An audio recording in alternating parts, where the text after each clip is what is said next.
கப்பர்நகும் ஜெப ஆலயத்தில் இயேசு. நம் ஆண்டவர் வழக்கத்தின்படி ஜெப ஆலயங்களில் உபதேசித்தார், போதித்தார், குணமாக்கினார், வேத வசனங்களை விளக்கினார். இஸ்ரவேலர் சிதறுண்டு தாங்கள் குடியேறின ஊர்களில் எங்கெல்லாம் 7 யூத ஆண்கள் இருந்தனரோ அங்கெல்லாம் ஒரு ஜெப ஆலயத்தை கட்டினர். வேத வசனங்களை படிக்கவும், ஆராயவும், போதிக்கவும் ஒவ்வொரு ஓய்வு நாளிலும் அங்கு கூடினர்.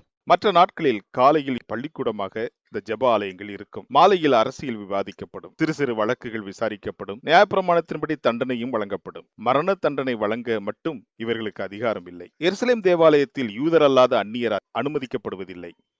ஆனால் ஜெப ஆலயங்களில் அந்நியர்களும் ஆராதிக்க வரலாம். விக்கிரக ஆராதனை மட்டும் கடைபிடிக்காமல் ஒன்றான மெய்த்தேவனை அறியவும் தொழுது கொள்ளவும் விரும்பும் யாவரும் வரவேற்கப்படுவர். ஜெப ஆலயத்தில் யவீரு போன்ற ஒரு ஜெப ஆலய தலைவர் இருப்பார். பழைய ஏற்பாட்டு மோசையின் 5 ஆகமங்களும் சங்கீதங்களும் தீர்க்க தரிசனங்களும் தோல் சுருட்களில் அழகாக அடுக்கி வைக்கப்பட்டிருக்கும். ஜெப ஆலயத்தை பராமரிக்க உதவியாளர் ஒருவர் இருப்பார். ஓய்வு நாள் தோறும் சரியாக ஓய்வு நாள் ஆரம்பத்தை அறிவிக்க எக்காலம் ஊதுவது, ஆலயத்தில் விளக்கேற்றுவது, அலமாரியில் பத்திரமாய் அடிக்க வைக்கப்பட்டிருக்கும் பழைய ஏற்பாட்டு தோல் சுருள்களை எடுத்து வாசிப்போரிடம் கொடுப்பது, சரியாக உச்சரிக்க உதவுவது, பின் மீண்டும் அவற்றை எடுத்து பத்திரமாய் அடுக்கி வைப்பது போன்ற உதவிகளை இவர் செய்வார். மூப்பர்கள், ஆசாரியர் மற்றும் ஜெபாலய தலைவர்கள் ஜெபாலயத்தின் 3 புறமும் உள்ள இருக்கைகளில் அமர்வர். பிரமுகர்கள் அமர மோசையின் ஆசனம் என்ற இருக்கை இருக்கும். இங்கிருந்து மோசையின் ஆகமங்களை படிப்பர். இந்த முதன்மையான இடத்தை பிடிக்க பலர் விரும்புவார்கள். ஆண்களும் பெண்களும் தனித்தனியே தரையிலே அமர்ந்திருப்பார்கள். ஜெப ஆலய ஆராதனை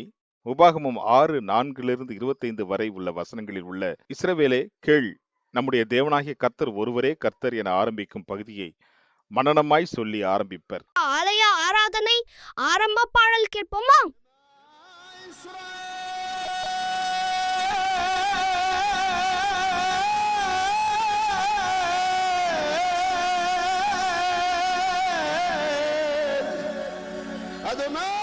அதன்பின் துதி மற்றும் ஸ்தோத்திரங்கள் சங்கீதங்களில் இருந்து பாடப்படும். அதன்பின் அனைவரும் எழுந்து நின்று ஜெபம் செய்வர். அன்றைய பகுதி வாசிக்கப்படும். உபதேசிக்க உரியவர் எவரேனும் இருப்பின் அவர் வாசித்த பகுதியை விவரிப்பார். புதியதாக ரபி எவரேனும் ஆராதனையின் போது அங்கே இருந்தால் அவரை போதிக்க அழைப்பார்கள். அதன்பின் ஆசீர்வாத ஜெபத்துடன் ஆராதனை முடியும். ஏறத்தாழ அதே ஆராதனை முறை இன்று நம் சபைகளில் கடைபிடிக்கப்பட்டு வருவது குறிப்பிடத்தக்கது.